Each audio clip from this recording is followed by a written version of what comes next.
মঙ্গলবার 11 ফেব্রুয়ারি পৌর বিএনপির আয়োজনে চাঁপাইনবাবগঞ্জ ক্লাব চত্বরে এ সম্মেলন আয়োজন করা হয়।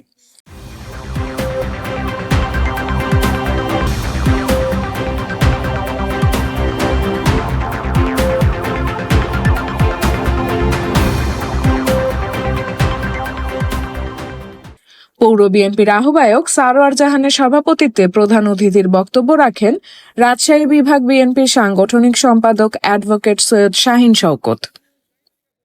সকাল 11টার দিকে জাতীয় সঙ্গীত ও দলীয় সঙ্গীত পরিবেশনের মধ্য দিয়ে দলীয় পতাকা উত্তোলন ও শান্তির প্রতীক পায়রা উড়িয়ে সম্মেলনের শুভ উদ্বোধন করা হয়। চাঁপাইনবাবগঞ্জ পৌর বিএনপি সদস্য সচিব AHM জামাল বাচ্চু সঞ্চালনায় প্রধান বক্তা হিসেবে বক্তব্য রাখেন চাঁপাইনবাবগঞ্জ জেলা বিএনপির আহ্বায়ক গোলাম জাকারিয়া জাকা।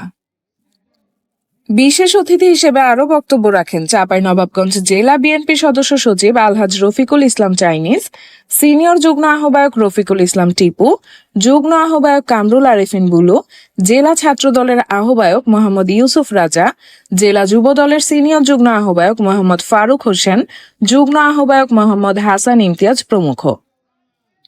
ASP news desk. এএসপি নিউজের সাথে থাকার জন্য ধন্যবাদ। সাবস্ক্রাইব করে সাথে থাকুন।